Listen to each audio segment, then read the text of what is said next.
사랑하는 성도 여러분, 오늘도 또 주 안에서 귀한 예배 이 시간 같이 드리기를 원합니다. 특별히 또 우리 사순절을 시작하면서 또 이 시간 우리 주님의 고난에 또 이 시간 동참하며 또 우리 사순절 또 우리 첫 번째 주일을 또 맞이해서 우리 하나님 앞에 또 귀한 구별된 예배를 드리도록 하겠습니다. 이 시간 우리 다 같이 묵상하며 우리 3월 9일 우리 주일 예배 우리 드리겠습니다. 내 하나님이여, 내 하나님이여, 어찌 나를 버리셨나이까? 어찌 나를 멀리하여 돕지 아니하시오며 내 신음소리를 듣지 아니하시나이까? 내 하나님이여, 내가 낮에도 부르짖고 밤에도 잠잠하지 아니하오네. 응답하지 아니하시나이다. 이스라엘 찬송 중에 계시는 주여, 주는 거룩하시니이다.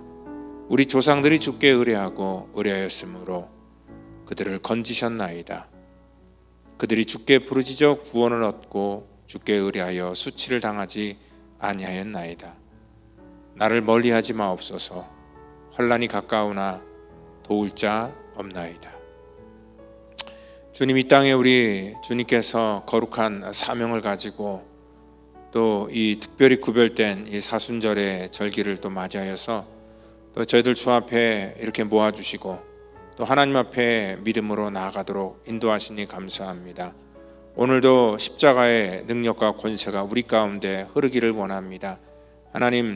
하나님께서 우리 가운데 허락하신 놀라운 은혜를 우리 예배를 드리는 각 사람의 심령 가운데 허락하여 주시고 저들의 모든 허물과 죄를 사하시며 우리를 온전케 하여 주시기를 간절히 주 앞에 바라고 나오며 사랑이 많으신 예수님의 이름으로 기도하옵나이다.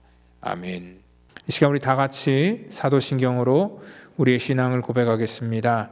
전능하사 천지를 만드신 하나님 아버지를 내가 믿사오며 그 외아들 우리 주 예수 그리스도를 믿사오니 이는 성령으로 잉태하사 동정녀 마리아에게 나시고 본디오 빌라도에게 고난을 받으사 십자가에 못 박혀 죽으시고 장사한 지 사흘 만에 죽은 자 가운데서 다시 살아나시며 하늘에 오르사 전능하신 하나님 우편에 앉아 계시다가 저리로서 산 자와 죽은 자를 심판하러 오시리라. 성령을 믿사오며 거룩한 공회와 성도가 서로 교통하는 것과 죄를 사하여 주시는 것과 몸이 다시 사는 것과 영원히 사는 것을 믿사옵나이다. 아멘.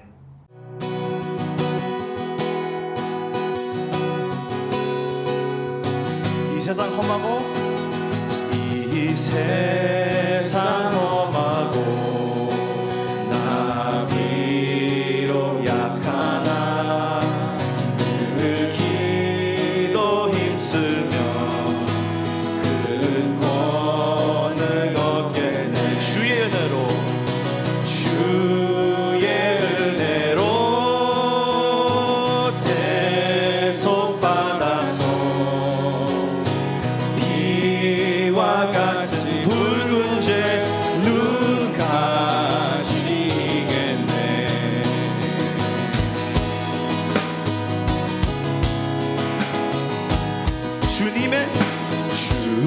주님의 권능은 한없이 크오니 돌 같은 내 마음 곧 녹여주소서. 주의 은혜로 대속받아서 비와 같이 붉은 죄 눈 가시겠네. Sing in English.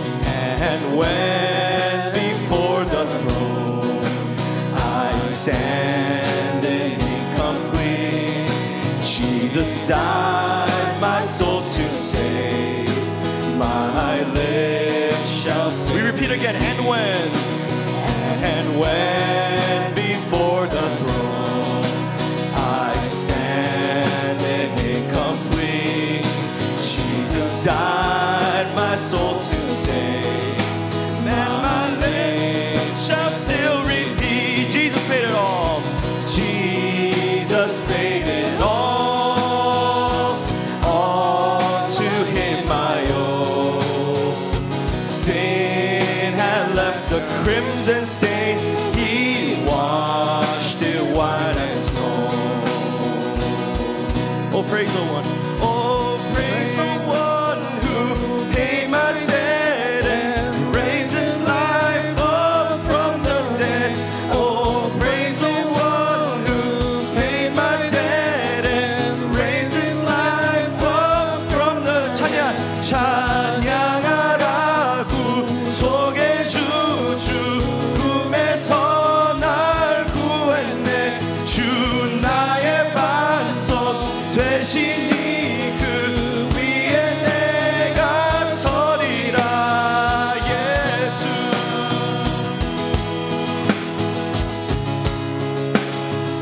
주의 은혜로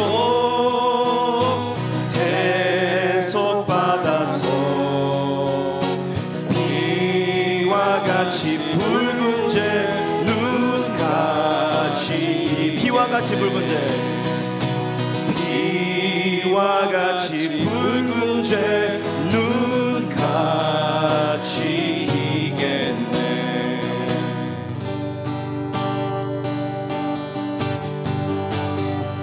우리 보좌 앞에 모였네. 우리 보좌 앞에 모였네. 함께 주를 찬양하며 하나님의 사랑 하나님의 사랑 그 아들 주셨네. 그의 피로 우리 구원받았네. 십자가에서 쏟으신 그 사랑 강같이 온 땅에 흘러 각 나라와 족속 백성 만원에서 구원받고 주 경배 드리네. 구원하심이 보좌에 앉으신 우리 하나님과 어린 양 케이도다. 구원하심이 보좌에 앉으신 우리 하나님과 어린 양 케이도다. We'll lift our voice and sing in English now. At the throne of our God we gather and join to praise His holy name. Because of His great love, because of His great love, God gave His only Son. Jesus Christ has redeemed us from our sins. On the cross, God poured out His love so freely. A stream that flows forevermore. To every tribe and tongue, all nations join the song. Endless praise through salvation's one true Lord. We lift them up to the Lord. Of all, who's seated on the throne, and to the Lamb of God, this saving grace belongs. To the Lord of all, who's seated on the throne, and to the Lamb of God, we cry aloud forevermore.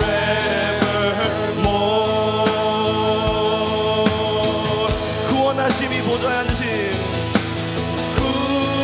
구원하심이 보좌에 앉으신 우리 하나님과 어린 양께 이도다. 구원하심이 보좌에 앉으신 우리 하나님과 어린 양께 이도다.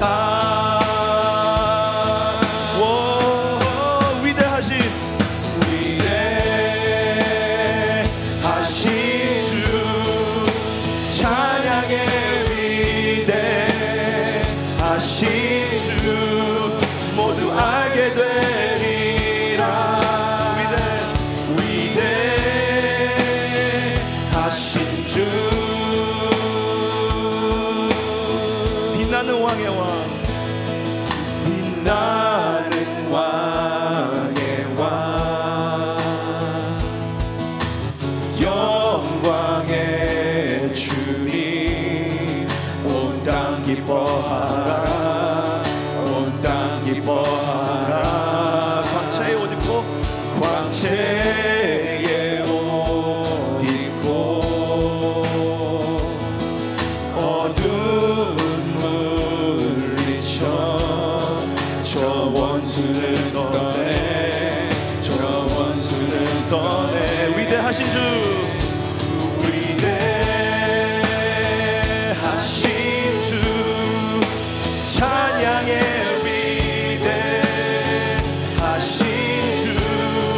모두 알게 되리라. 위대하신 주. We sing age to age he stands. Age to age he stands. And time is in his hands. Beginning and the end. Beginning and the end. The Godhead 3 in 1. The Godhead 3 in 1. Father, Spirit, Son. Father, Spirit, Son. The Lion and the Lamb. The Lion and the Lamb. How great is our God. Sing with me, how great is our God. And oh, we'll see how great is our God. We lift this name up, name above all names. You're the name above all names. You are worthy of all praise. And my heart will sing how great is our God. 모든 이름 위에 주는 모든 이름 위에 위연하신 이름 다 찬양해. 위대하신 주. 마지막으로 고백했습니다. 위대하신 주, 위대하신 주, 찬양의 위대하신 주, 모두 알게 되리라.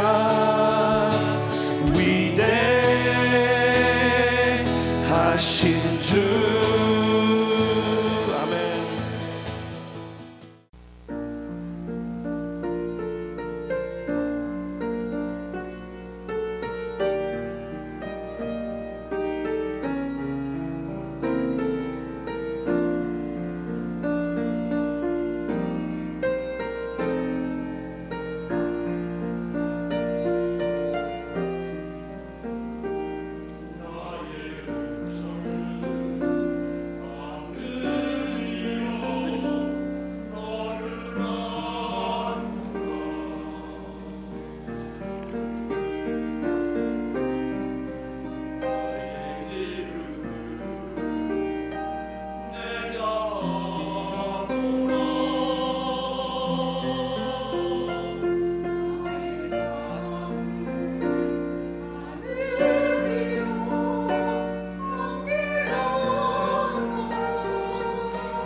네, 이 시간 은혜 받을 말씀은 요한복음 18장 15절에서 18절 말씀이 되겠습니다. 시몬 베드로와 또 다른 제자 한 사람이 예수를 따르니 이 제자는 대제사장과 아는 사람이라 예수와 함께 대제사장의 집들에 들어가고 베드로는 문 밖에 서 있는지라 대제사장을 아는 그 다른 제자가 나가서 문 지키는 여자에게 말하여 베드로를 데리고 들어오니 문 지키는 여종이 베드로에게 말하되 너도 이 사람의 제자 중 하나가 아니냐 하니 그가 말하되 나는 아니라 하고 그때에 추운 고로 종과 아랫사람들이 불을 피우고 서서 쬐니 베드로도 함께 서서 쬐더라. 이 시간에는 우리가 주여 우리는 연약합니다 라는 그런 제목을 가지고 또 우리 요한복음 강해를 또 다시 이어나가겠는데요. 정확히 작년 10월 달에 요한복음 강해를 하다가 우리 스탑을 하고 이제 이 사순절을 통하여서 나머지 요한복음 18장 이후에 말씀을 같이 준비를 하려고 합니다. 그래서 오늘은 이제 우리 스탑됐던 그런 요한복음 강해 우리 54번째 강해를 같이 나누도록 하겠습니다. 우리 창세기를 보면은요 노아의 그 세 아들 셈과 함과 야벳 이 세 아들이 있는데 그 중에서 우리가 함을 저주받은 아들이다라고 그렇게 얘기를 합니다. 그래서 아마 그들은 지금도 그 아프리카 땅에서 이 가난과 또 기아 그리고 또한 그들의 또 조상들은 노예의 삶을 살았다라고 그렇게 얘기를 합니다. 그런데 실제로요 그 함의 후손들의 그러한 그 계보를 따라가 보면은요 그 인류 문명의 가장 강력했던 제국을 건설했던 그러한 후손들이 바로 이 함의 후손들입니다. 우리가 뭐 세계사 시간에 배워서 알듯이 이 세계 4대 문명 중에서 여러분들 그 나일강 그 애굽의 문명을 만든 것이 바로 이 함의 후손들이고요. 또 그 티그리스 유프라테스강 거기에서 기원된 그 바벨 문명, 바벨론의 그러한 모든 문명을 형성했던 것들이 바로 이 함의 후손들이라는 것을 알 수 있습니다. 그들은요 그 하나님을 대적하며 바벨탑을 세울 정도로 굉장히 자신들의 능력을 과시했고 또한 이러한 거대한 제국을 오랫동안 유지할 정도로 막강한 힘을 가졌던 그러한 후손들이 바로 이 함의 후손입니다. 그래서 우리가 생각하는 이미지 속에서 아프리카의 그러한 그 이 가난과 기와 그리고 또 뭐 노예로 살고 있던 그런 이미지와는 전혀 다른 그러한 이미지를 또 우리가 알 수 있습니다. 우리가 세상 사람들이 바라볼 때 그들이 갖고 있던 어떤 문명의 건설 그리고 또 그걸 유지하는 힘 그것들을 우리가 이 부러워하면서 또 이 세상 가운데서 많은 그러한 나라들이 그러한 힘을 갖기를 원하고 또 우리도 그러한 것들이 축복이다라고 생각을 합니다. 그런데 하나님께서는요 그러한 모든 우리가 생각하는 그러한 이 복과 또 강함을 하나님께서는 저주다라고 이렇게 말하고 있다는 것을 보면은 분명히 하나님께서 말씀하시는 것과 또 우리가 갖고 있는 어떤 그 세상의 기준은 다르다라는 것들을 우리는 알 수 있습니다. 근데 우리가 이렇게 하나님의 말씀을 아는 우리 믿는 사람들도 하나님께서는 이 강함을 수치라고 말하지만 우리는 이 땅 가운데 연약한 것보다는 강하게 되는 것들을 훨씬 좋아합니다. 왜냐하면 세상에서는 강한 사람만 주목받고 또 강한 사람은 이 땅에 자기가 하고 싶은 그러한 방법대로 모든 것들을 할 수 있기 때문에 그렇다는 것입니다. 그리고 세상에서는 강자와 약자로 나눠져서 연약한 사람들은 늘 무시를 받고 또한 그 약하게 된다는 것이 굉장히 부끄러운 그러한 위치로 자괴감을 또 갖기도 합니다. 오늘 하나님께서 특별히 이 땅 가운데 우리 가운데 말씀하시는 그러한 요지 속에서 오늘 많은 사람들에게 주시는 그러한 그 이 말씀의 포인트는 우리가 이 세상에서 어떠한 힘과 능력을 얻게 되면 그것이 우리 속에 복이 아니라 저주가 된다는 것을 다시 한번 말씀하고 있다는 것입니다.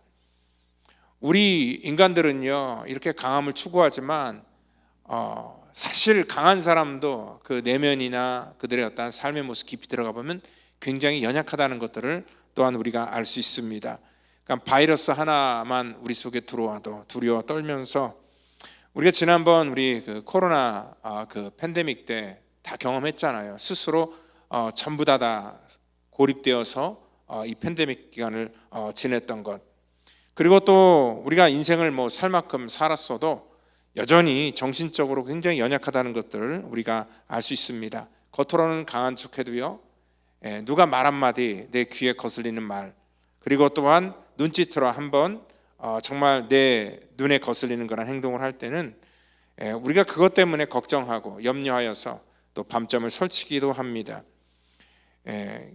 나이가 들면서 귀가 점점 어두워져서 세상의 소리가 잘 들리지 않는데 귀에 거슬리는 소리는 왜 그렇게 크게 들리는지 우리 전부 다 우리 연약함의 그런 소산이라는 것을 알 수 있습니다. 우리들은요 아무리 강한 척해도요 따지고 보면은 전부 다 이렇게 연약한 것, 그게 바로 우리 인간의 그 실존이다라는 것들을 우리가 알 수 있다는 것입니다. 우리 주님께서 이 땅에 오실 때도요 강함으로 능력으로 오신 것이 아니라 정말 우리의 인간의 그런 연약함을 그대로 입고 이 땅에 오셨고요, 또한 그 모습도 굉장히 연약한 모습으로 오셨다는 것을 알 수 있습니다. 예수님이 잉태한 그런 마리아, 정말 해산날이 다가왔지만 방 하나 구하지 못해서 말구에서 예수님이 이 땅 가운데 오셔야 됐고, 그리고 또 예수님이 마지막 가는 길도 정말 벌거벗겨진 채 사람들에게 정 한번 하지 못하고 비웃음과 채찍질, 그리고 십자가에서 수치스러운 그러한 죽음을 겪었기 때문에 그 겉 모양 그대로 보면은 정말 굉장히 연약한 모습, 그 자체로 이 땅에 오셨고 그렇게 가셨다는 것을 알 수 있습니다. 우리 제자들도 마찬가지입니다. 예수님을 따르고 또 그들도 역시 주의 거룩한 복음을 전할 것 같지만 그들의 인간적인 모습을 보면 전부 다 연약한 그러한 사람들입니다. 그 십자가 현장에서 남은 사람 아무도 없이 전부 다 두려움 때문에 도망가기에 바빴던 그러한 사람입니다. 그 십자가에서 이루어지는 그러한 모든 그러한 그 사건들은 이 사복음서에 기록되어 있는데 좀 그 보는 관점에 따라 조금씩 틀리게 묘사가 되고 있지만, 오늘 여기 그 요한복음에서는요 그 예수님이 붙잡히고 그 다음에 이 베드로가 부인하는 그러한 장면을 다른 복음서하고는 조금 다른 각도에서 말하는 것을 알 수 있습니다. 거기 보면은요 베드로 말고 또 다른 제자 한 사람이 등장을 합니다. 근데 이 제자는요 대제사장과 아는 사람이다라고 이렇게 얘기를 하고 있고요, 그리고 또 예수와 함께 대제사장의 뜰에 들어가고, 그러니까 예수님이 붙들려서 대제사장에게 그 뜰로 들어갈 때에 아무나 거기 들어가지 못했는데 그 다른 한 제자는 그냥 거기 이렇게 들어갔다라고 하는 것을 보면은 이 사람은 평상시 아마 그 대제사장과 아는 사람이었다, 여기 그렇게 기록하고 있습니다. 베드로도 자기도 들어가고 싶지만 문 밖에 서 있는 그러한 이유는 뭐냐면 자기는 거기 들어갈 그러한 그 신분이 안 되기 때문에 그렇습니다. 그런데 이 대제사장을 아는 그 다른 제자가 나가서 문 지키는 여자에게 말하고 베드로를 데리고 들어왔다라고 그렇게 말합니다. 여러분들 여기서 말하는 또 다른 제자가 누구일까? 많은 그러한 학자들이 추측을 하는 겁니다. 근데 많은 학자들이 생각하기로 아마 이 복음서를 기록하고 있는 그러한 그 요한, 그 사람이 아닐까라고 많은 사람들이 그렇게 말하고 있습니다. 그가 누구든지 간에 이 제자는요 정말 이 대사장의 뜰에 이렇게 왔다 갔다 하면서 자기가 예수의 제자라는 그러한 신분을 밝혔다는 것을 어떻게 알 수 있냐면, 17절 보니까 문 지키는 여종이 베드로에게 말하되 너도 이 사람의 제자 중 하나가 아니냐 하니라고 이렇게 말하고 있기 때문에 그렇습니다. 아마 이 베드로는요, 이 아이의, 그러니까 여종, 이 문 지키는 그러한 그 여종의 그러한 말에 굉장히 당황했던 것 같습니다. 근데 사실 이 베드로가 여기서 이제 부인을 하잖아요. 근데 베드로가 여기서 지금 두려움 때문에 부인을 한다고 하지만 실질적으로 분위기를 가만히 이렇게 읽다 보면은요, 그렇게 크게 막 위협이 되거나 정말 이 베드로에게 막 겁박하는 그러한 취조하는 그러한 투의 그런 말이 아니라는 것을 알 수 있습니다. 왜냐하면 그 다른 제자 한 사람이 지금 대제사장의 집에 막 들어가고 베드로를 데리고 들어오는데 너도 그 제자 중에 한 사람이냐라고 그냥 묻는 겁니다. 그런데도 불구하고 오늘 이 베드로는 거기서 발끈하면서 자기는 아니다라고 이렇게 얘기를 하고 있습니다. 나는 아니다라고 얘기를 합니다. 그리고 또 뒤에를 보면은요, 그 25절부터 또 26절을 보면은 그 집에 들어갔는데 거기 이제 날이 추운 거로 종과 아랫사람들이 불을 쬐고 있고 베드로도 불을 쬐고 있었는데 그 중에서 어떤 사람들이 야, 너 내가 많이 이렇게 본 것 같은데 눈에 익숙한데 하면서 혹시 너도 그 제자 중에 하나가 아니냐라고 이렇게 얘기를 하니까 자기가 아니다라고 이렇게 얘기를 합니다. 근데 거기 또 마침 그 대제사장의 종 그 하나가 그때 그 말고의 그런 그 친척이다라고 여기는 이렇게 말하고 있거든요. 근데 이 말고의 그런 그 친척, 그 사람이 베드로를 기억하고 있는 것입니다. 왜냐하면 뭐 다른 사람도 아니고 자기 친척이 그렇게 사고를 당했는데 누가 그렇게 했는지 왜 기억이 안 났겠습니까?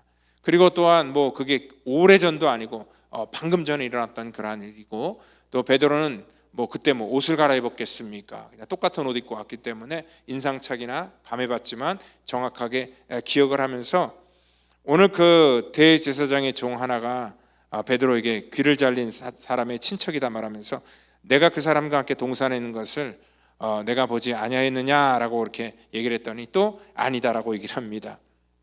여기서 요한은요, 이러한 그 세 사람을 등장시키면서 베드로가 3번 부인하게끔 만드는 그러한 내용을 가지고 지금 뭔가를 말하고 싶어왔던 그러한 내용입니다. 여기 베드로가 나는 아니다라고 썼던 그러한 단어가 우크에임이라는 그러한 헬라어인데요, 아주 강한 부정을 얘기합니다. 나는 절대 아니다. 나는 아니다. 근데 여러분들 생각해 보세요. 그 당시 베드로에게 이걸 질문하는 사람들이 어떠한 사람들이었습니까? 지금 대제사장의 집에는요, 예수님을 신문하기 위해서 많은 사람들이 모였고 거기에는 뭐 어떤 그 정치적인 리더나 뭐 이러한 영향력 있는 사람도 분명히 있을 텐데 그러한 사람들이 묻는 게 아니라 어떻게 보면은 참 그 많고 많은 사람 중에서 그 집에 여종이 묻고 또한 그냥 불쬐는 여기 아랫사람들이 불을 쬐고 거기 서 있었기 때문에 그러한 사람들이 그냥 야, 너 혹시 내가 좀 이렇게 눈에 익숙한데 너 혹시 그때 예수님과 함께 있었던 그런 사람 아니냐라고 하면서 궁금해서 물어본 그런 질문일 수 있습니다. 그리고 또 이 말고의 친척이 되는 그런 사람도 너무 신기했습니다. 왜냐하면 어쨌든 간에 그 예수님께서 그 귀를 즉시 고쳐주셨잖아요. 그러니까 아마 놀라서 뭐 베드로에게 뭔가를 이렇게 해코지하려고 하는 게 아니라 야, 그 예수라는 분이 도대체 누구신데 그러한 기적을 베푸시냐라는 것을 아마 묻고 싶어서 야, 너 혹시 거기에 있었을 때 그 예수님의 제자 아니었냐? 예수님 알고 있지 않냐? 뭐 이러한 차원 속에서의 어떤 그 의미가 아니었을까라고 본문을 보면서 이렇게 생각하는데 이렇게 연약한 사람들 큰 의미를 갖지 않고 하는 그러한 질문 속에서도 오늘 베드로가 강력하게 강한 부정으로 우크에이미 난미 나는 아니다, 절대 아니다 라고 이렇게 얘기하는 걸 보면서 이 베드로의 연약함을 훨씬 더 여기 이 본문 속에서는 우리 가운데 드러내고 있다는 것을 알 수 있습니다. 그것도 또한 뭡니까? 3번이나 예수님이 예언하신 것처럼 3번이나 이 3번은 완전수라는 거지요. 그래서 베드로가 지금 이렇게 부정하는 것은 빼도 박도 못하는 그런 확실한 그런 부인이다라는 것들을 우리 가운데 보여주고 있습니다. 이러한 일을 통하여서 우리 인간이 얼마나 연약한 존재라는 것을 다시 한번 이 요한은 우리 가운데 드러내면서 오늘 베드로를 통하여서 정말 이 베드로가 어떠한 자였습니까? 예수님에게 그래도 인정받았던 사람, 그리고 또한 베드로는 반석이라 불렀던 그러한 사람, 그리고 다른 사람보다도 그 성격이나 모든 면에 있어서 더욱더 외향적이었고, 또 여기 예수님을 보호할 정도로 굉장히 어떻게 보면은 좀 활동적이었던 그런 남자다운 그러한 사람이었음에도 불구하고 오늘 그의 고백이 얼마나 연약하고 부질 없는 것이었는가를 우리 가운데 그대로 고발하고 있다는 것입니다. 그 인간의 그러한 믿음, 여전히 예수를 내가 알고 믿고 구원받았어도 여전히 우리 안에는요 이러한 연약한 우리들의 속성이 있다는 겁니다. 언제든지 자기가 불리하면 발을 빼고 또한 부인할 수 있는 그러한 가능성들이 우리 안에 다 내재되어 있다는 것들을 지금 고발하고 있다는 것입니다. 베드로는요 마태복음 26장 35절에서 내가 주와 함께 죽을지언정 절대로 주를 부인하지 않겠다라고 그렇게 고백했던 사람입니다. 그리고 다른 제자들도 똑같이 그렇게 말했다라고 기록되어 있습니다. 그런데 그런 강한 자신감은 바로 뭡니까? 어느 순간에 다 사라져버리고 오늘 인생의 그런 가장 연약한 그런 삶의 우리 인생의 그런 근본을 보여주고 있다는 것입니다. 저도 그래서요 제가 이제 목회 처음 했었을 때는 사람들의 말을 그냥 고지고대로 다 믿었어요. 그러니까 이제 어떤 청년이 와서 이런 얘기를 하더라고요. 목사님, 저는 이 교회에 뼈를 묻겠습니다. 그리고 절대로 교회를 떠나지 않고 지키겠습니다. 그렇게 막 장담을 하고 또 그렇게 막 선포했던 그런 청년인데 보니까 뭐 몇 주 안 돼서 얼굴이 안 보이더라고요.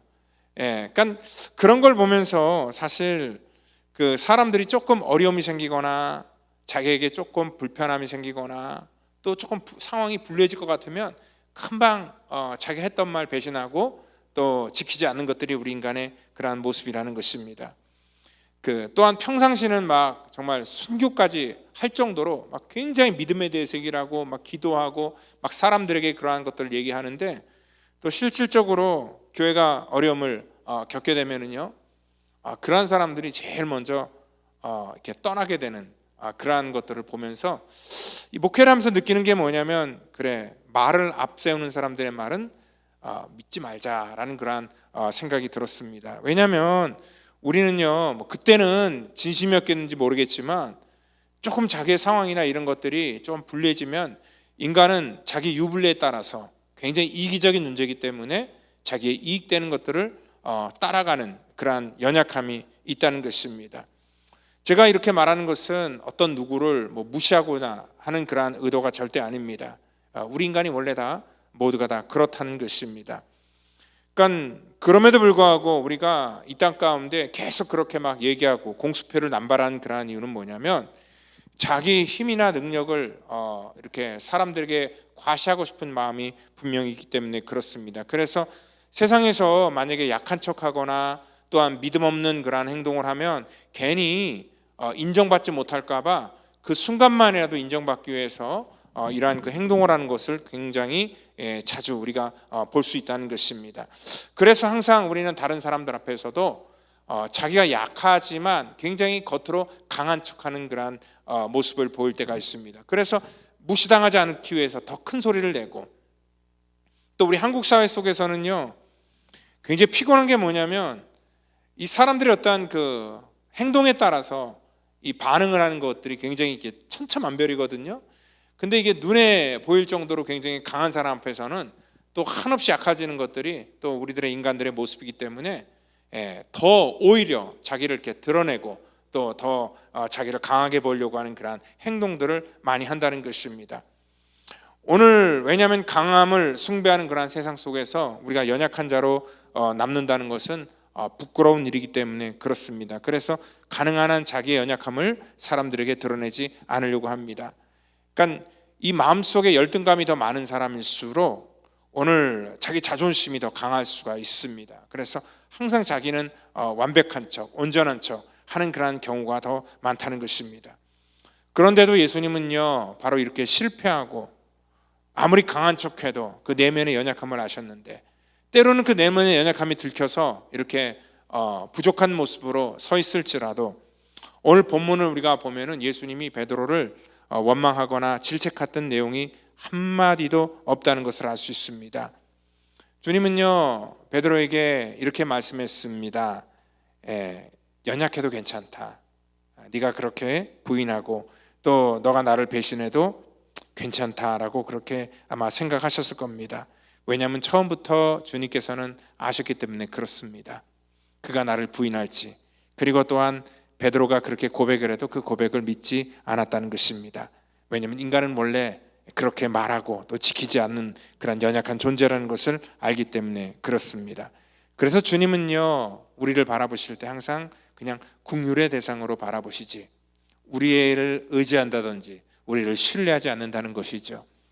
오늘 우리는 바로 그러한 존재라는 것을 우리가 알 수 있습니다.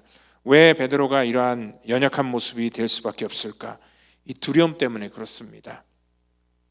이 두려운 마음은요, 오늘 우리가 온전한 그러한 이 사람의 구실을 하지 못하도록 우리를 만듭니다. 그러니까 실체가 있어서 두려운 게 아니라 때로는 실체도 없는데 두려움에 잠길 때가 굉장히 많습니다. 베드로도요, 사실 여기 이 상황을 보면 베드로를 위협하거나 또 베드로를 체포하려고 한 사람이 단 한 사람이도 있습니까? 아무도 없습니다. 사실 어떻게 보면은 그 예수님을 지금 잡으려고 하는 것이지, 예수님을 쫓는 그러한 이 제자들이나 다른 사람들을 지금 이렇게 체포하고자 하는 그러한 일이 아니기 때문에 그렇습니다. 그렇기 때문에 이 객관적으로 보면 이 상황이 베드로에게는 전혀 위험한 상황도 아니지만, 베드로는요, 순간적으로 굉장히 어떤 공포심, 위기감을 그가 느꼈기 때문에 이러한 그 두려움 때문에 오늘 이렇게 예수님을 부인하는 그런 행동을 했다는 것이죠. 아마 그는요, 금방 그 마음속에 후회가 밀려왔습니다. 자기가 내뱉었던 말도 있고, 그리고 또 주님께서 하셨던 말씀도 있고, 그리고 자기 행동을 보니까 이건 남자답지 않은 그런 행동이고 또 제자답지 않은 그러한 모습이었기 때문에 그렇습니다. 아마 예수님이 부활하신 다음에 그를 찾아왔을 때도 그는 굉장히 창피했을 겁니다. 내가 그때 왜 그랬지? 라고 하면서 아마 정말 부활한 주님을 기쁘하며 맞이할 수 없는 그러한 상황이었을 겁니다. 오늘 그러한 실패한 베드로를 주님께서는 찾아가셨고요, 오늘 베드로의 그 연약함을 우리 주님께서는 전부 다 이해하셨다는 것을 알 수 있습니다. 그 누가복음 22장을 보면은요, 오늘 이 베드로가 그 멀찍이 예수님을 지금 지켜보고 있고 또 주께서 돌이켜 베드로를 보셨다라고 그렇게 기록하고 있습니다. 오늘 베드로가 그 대제사장의 그 뜰 안에서 그 멀찍이 신문을 당하는 동안에 자기를 지켜보고 있다는 것을 우리 주님께서는 쳐다보고 있었습니다. 아마 그때 베드로하고 주님이 눈이 마주쳤을지도 모릅니다. 아마 베드로는요, 주님의 시선을 아마 느낄 수 있었을 겁니다. 왜냐하면 주님께서는 그거를 아주 그 멸시와 원망, 그러한 시선이 아니라 그 예수님의 시선은 그 연약함 속에 놓여 있는 그러한 이 자기 제자를 향한 그런 긍휼의 시선이었기 때문에 그렇습니다. 주님은요, 베드로가 어디 있든지 간에 항상 그를 지켜보고 있었습니다. 그 다락방에서 정말 자기는 다른 사람보다, 어떤 사람보다도 자기는 예수님을 철저하게 지키겠다, 신뢰를 하겠다, 그렇게 충성을 맹세할 때도 주님은 바라보고 계셨고요, 그리고 겟세마네 달빛 아래서 또 정말 외로이 칼을 뽑으면서 저항했던 그러한 이 베드로의 그러한 모습을 우리 주님께서 바라보고 있었고, 그리고 또한 여기 예수님을 홀로 보낼 수 없어서 멀찍함이 이 두려움에 사로잡혀 있던 그러한 베드로의 이 부인하는 모든 모습도 정말 다 지켜보고 있었습니다. 그게 바로 뭡니까? 우리 인간의 그러한 모습과 실체이기 때문에 그렇습니다. 우리 주님께서는요, 오늘 우리의 연약함에 대해서 채울하지 않는다라고 말씀을 합니다. 왜냐하면 어떤 그 강함을 요구하는 것이 아니라 우리가 연약할 때 우리가 하나님을 의지한다는 것을 알기 때문에 그렇습니다. 예수님도요, 이 땅에 오실 때 그래서 하나님의 뜻을 받드는 그러한 모든 과정 속에서 가장 연약한 모습으로 우리 가운데 비춰지고요. 그리고 세상의 어떠한 힘과 권세에 있는 그런 모습으로 온 게 아니라 정말 가장 이 땅에서 가장 약하고 약한 그러한 모습으로 오셨기 때문에 그렇습니다. 그리고 이 연약함을 통하여서 오늘 주님께서는 승리를 우리 가운데 허락하셨고, 그리고 또 비록 연약하지만 이 연약함이 우리 가운데 하나님의 장중에 붙들려 쓰일 때에 이것이 얼마나 큰 능력이 된다는 것을 친히 우리 주님께서 보여주셨기 때문에 그렇다는 것입니다. 그렇기 때문에 우리가 연약할 때 우리는 어떤 그 자기 연민, 내가 어쩌다 이런 신세가 됐을까, 자기 한탄 이런 것에 빠지는 것이 아니라 오늘 궁유람 하나님의 궁유를 우리가 바라봐야 된다는 것입니다. 나의 연약함을 보는 것이 아니라 나의 연약함이 있지만 이 연약함을 통하여서 나를 쳐다보시는, 또 나를 버리지 아니하시는 그런 하나님의 궁율이 우리 가운데 반드시 있다는 것을 우리가 아셔야 된다는 것입니다. 오늘 하나님께서는요, 이러한 하나님의 은혜를 우리 가운데 알게 하시는 그러한 도구로 이 땅에 굉장히 평범한 일상의 일들을 통하여서 우리 가운데 깨닫게 하실 때가 굉장히 많다는 것입니다. 그렇기 때문에 우리가 일상 속에서 우리가 하나님의 소리를 들을 수 있어야 됩니다. 우리가 연약하여 정말 갈 곳 몰라 방황할지라도 하나님께서는 우리 가운데 찾아오셔서 말씀하시는 소리를 들어야 된다는 거예요. 오늘 여기 실패한 현장에서 오늘 베드로를 깨웠던 소리가 있습니다. 그 소리는 그날 새벽에 닭이 우는 그런 소리였습니다. 여러분, 그 닭이 울었다는 것은 그날 새벽에 그냥 일반적인 현상입니다. 다른 모든 사람들도 다 같이 들었던 소리가 바로 이 닭이 우는 그러한 소리였습니다. 그런데 그 자리에서 베드로에게 그 닭 울음의 그러한 소리는 하나님의 음성으로 들렸다는 것입니다. 오늘 그 소리를 듣자마자 그는 통곡을 하게 됩니다. 그 닭이 그냥 일상적으로 우는 거였지만 그 닭 울음의 그러한 소리가 마치 주님께서 자기를 부르시는 그러한 소리로 들렸기 때문에 그렇다는 것입니다. 오늘 바로 이러한 닭 울음소리를 들을 때에 불과 몇 시간 전만 하더라도 호언장담하면서 자기는 정말 예수님을 죽어도 배반하지 않겠다라고 했던 그러한 자기의 모든 그런 굳은 결의가 한순간에 무너지는 것을 알기 때문에 그렇습니다. 그래서 우리는 늘 결심해도 무너지는 것이 우리의 그러한 연약한 모습이라는 것입니다.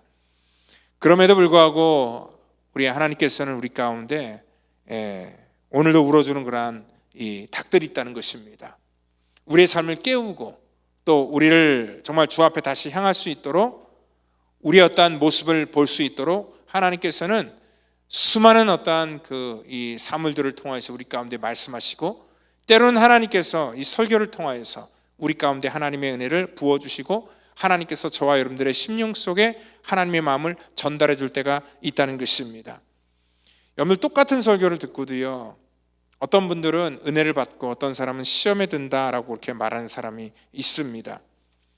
근데 내가 건강하면은요, 관계가 좋으면 하나님의 말씀이 나한테 들릴 때에 그것이 아멘으로 받아들여지고, 또 그 말씀이 정말 자기를 깨우는 소리로 들려서 하나님 앞에 회개하게 되는 그러한 그 역사가 일어나는데, 자기의 마음이 돌처럼 굳어버리면 아무리 예수님이 와서 설교를 하고 또한 바울이 설교를 하고 이러한 믿음의 거장들이 와서 설교를 해도 거기에 보면 반응이 딱 두 부류로 나눠지죠.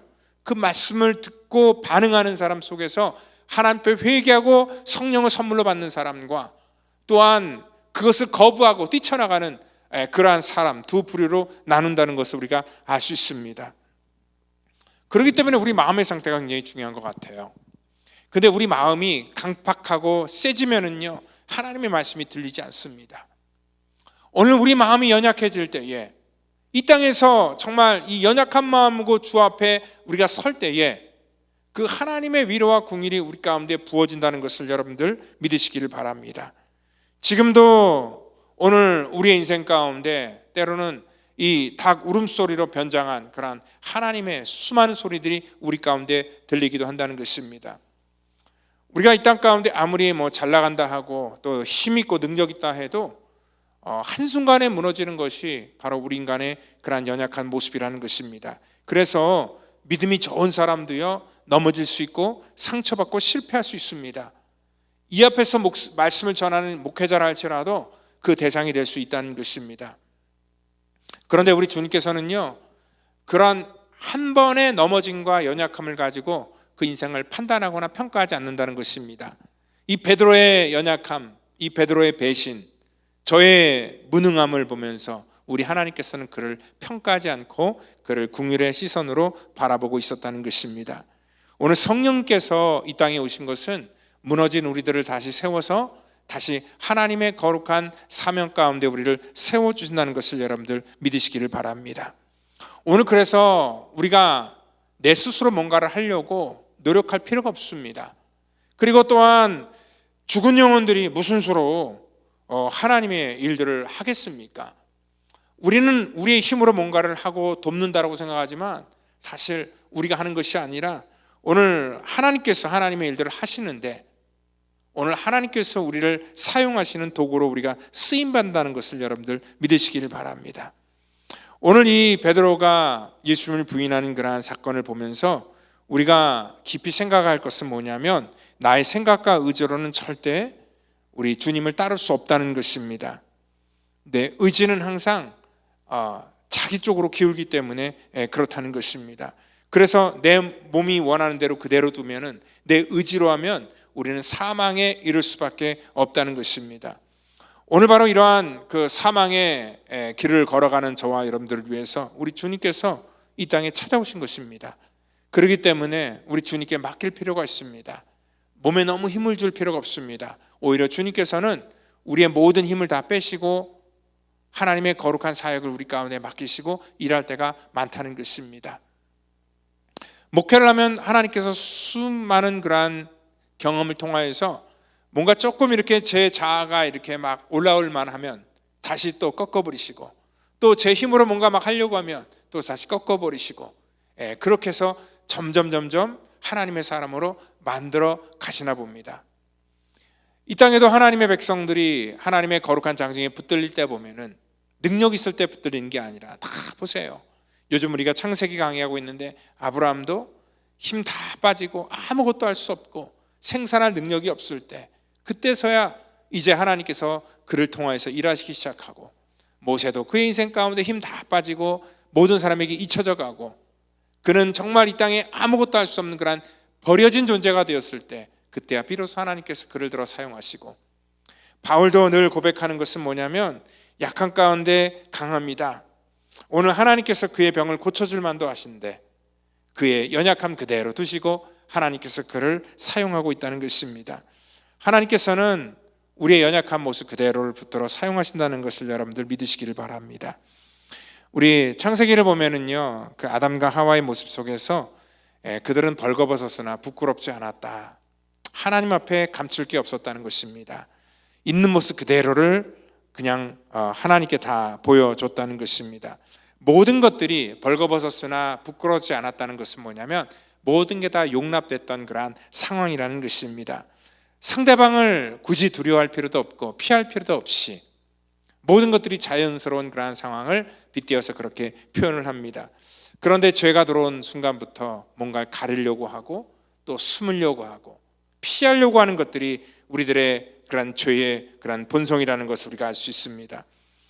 가인도 그 자기 동생 아벨을 죽이고 나서 제일 먼저 했던 게 뭐니까 성을 쌓더라는 거예요. 성을 쌓더라는 거예요. 왜 성을 쌓습니까? 자기를 그 안에 가두고 감추기 위해서 성을 쌓는 것입니다. 자신을 가리려고 하면 가릴수록 위험합니다. 우리는 더욱더 강함으로 자기를 가리려고 합니다. 포장을 합니다. 이 땅에 있는 그러한 이 돈으로, 또한 어떠한 자기가 갖고 있는 어떠한 권세로, 또한 어떠한 사업이나 능력으로, 때로는 외모로 일단 자기의 어떠한 그 힘을 사람들에게 과시하면서 자기를 포장하면서 오늘 자기 자신을 부풀리고 과시하려고 하지만 마치 그 풍선에 바람을 계속 불어넣는 그런 위태한 것처럼 어느 순간에 그것들이 깨져버린다는 것을 우리가 아셔야 된다는 거죠. 교회는 바로 우리가 벌거벗었으나 부끄러워하지 않는 그러한 곳이 되어야 된다는 것입니다.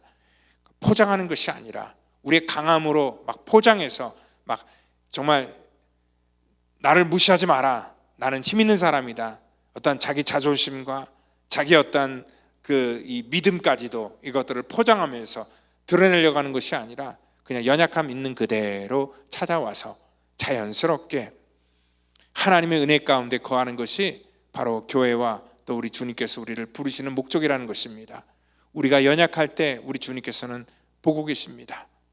그리고 또한 우리를 긍휼히 여겨 주시고 그 연약함 그대로 두는 것이 아니라 그 연약함을 통하여서 하나님을 찾도록 우리를 인도하신다는 것을 믿으시고, 오늘 우리의 연약함을 고백하면서 그 연약함 가운데 찾아오신 그러한 성령의 능력이 오늘 저와 여러분들의 삶 속에 부어지기를 예수님의 이름으로 축원드립니다. 다 같이 기도하겠습니다.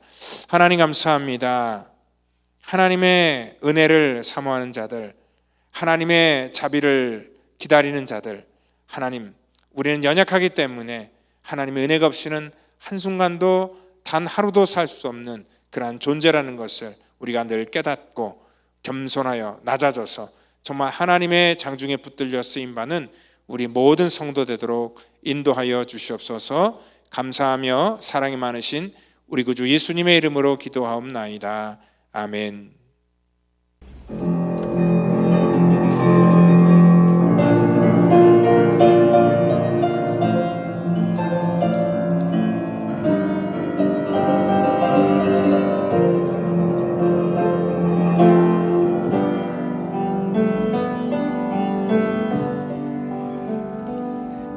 예수는 모퉁이도 죄인이 해오셔서 모든 것 다 주셨네. 예수는 모퉁이도 예수는 모퉁이도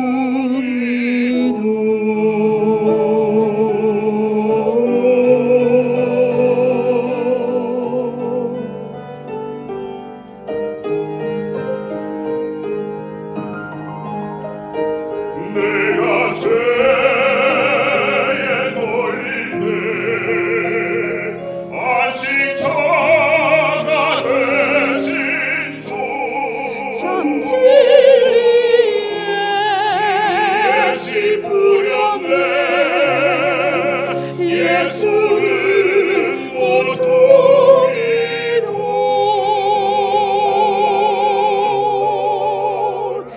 예수는 모퉁이도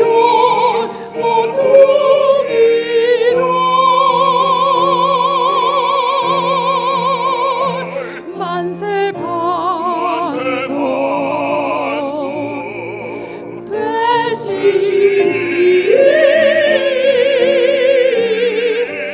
연약한 나의 마음을 숨기소서.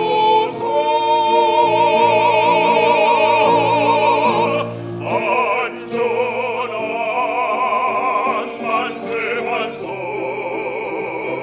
언제나 변함없네. 주의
드린 예물을 위해서 기도합니다. 주님 감사합니다. 우리 사랑하는 성도들 이 시간에도 귀한 예물을 주 앞에 구별하여 드립니다. 하나님 앞에 드린 예물이기에 우리 주님께서 받으시고 아버지 하나님 드려서 부족하지 않도록 하나님께서 날마다 우리 가운데 채워주시고 공급하여 주시고 드리고도 남음이 있도록 또한 그 마음속에 넉넉함과 감사가 넘치고 하나님을 향한 그러한 믿음이 더욱더 굳건해지도록 우리를 축복해 주시옵소서. 감사하며 사랑이 많으신 예수님의 이름으로 기도합니다. 아멘. 우리 교회 소식 전하도록 하겠습니다. 우리 바우워십에서 하는 목요 경배와 찬양이 우리 3월 27일에 있습니다. 기억하시고 또 여러분들 찬양하는데 같이 동참해 주시면 감사하겠고요. 그리고 또 울타리장 모임이 이번 토요일 날 3월 15일 날 오전 7시 30분에 있는 것 기억하시고 우리 울타리 리더들은 모여주시면 감사하겠습니다. 그리고 우리 다음 주는 운영위원회가 있습니다.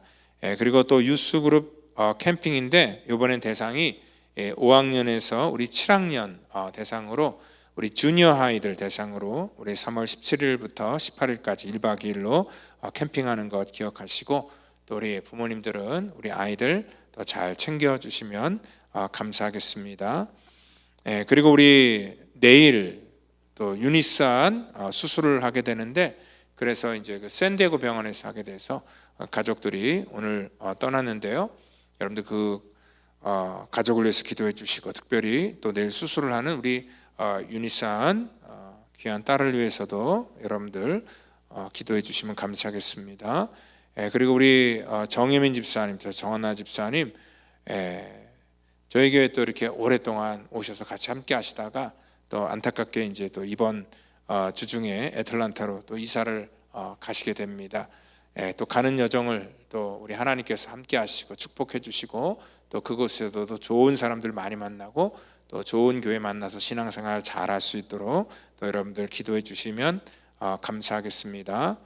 그 외 다른 소식은 우리 주보를 참조해 주시면 감사하겠습니다. 이 시간 우리 다 같이 자리에 일어나셔서 우리 찬송가 415장 십자가 그늘 아래 우리 부르시고 우리 축도함으로 예배를 마치도록 하겠습니다.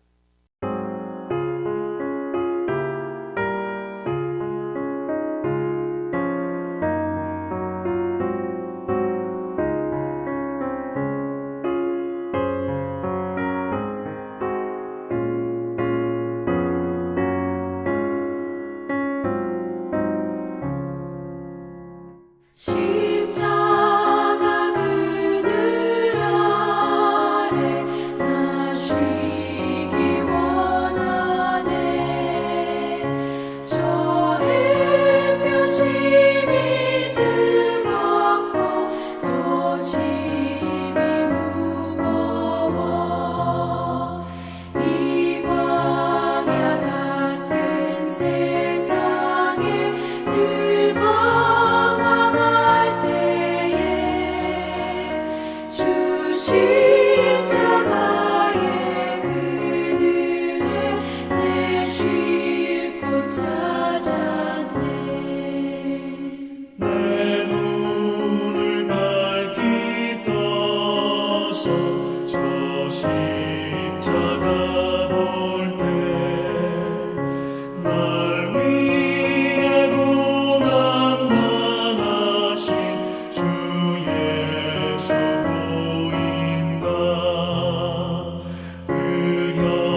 이제는 구원의 완성을 이 땅 가운데 이루시기 위해 십자가에서 물과 피를 쏟으시며 우리의 모든 죄악과 우리의 모든 허물을 사해 주신 우리 구주 예수 그리스도의 그 놀라우신 은혜와 우리 하나님의 무한하신 그 사랑하심과 성령님의 교통감화의 역사, 그 충만케 하심이 오늘 이 땅 가운데 우리의 연약함을 고백하며 하나님의 장중에 붙들려 쓰임받기를 원하는 우리 사랑하는 성도와 우리의 자녀와 또한 이 시간 함께하기를 원하지만 여러 사정으로 연약함으로 출타함으로 함께하지 못한 믿음의 권석 전체 머리 위에마다 이제로부터 영원토록 함께하시기를 간절히 축원하옵나이다.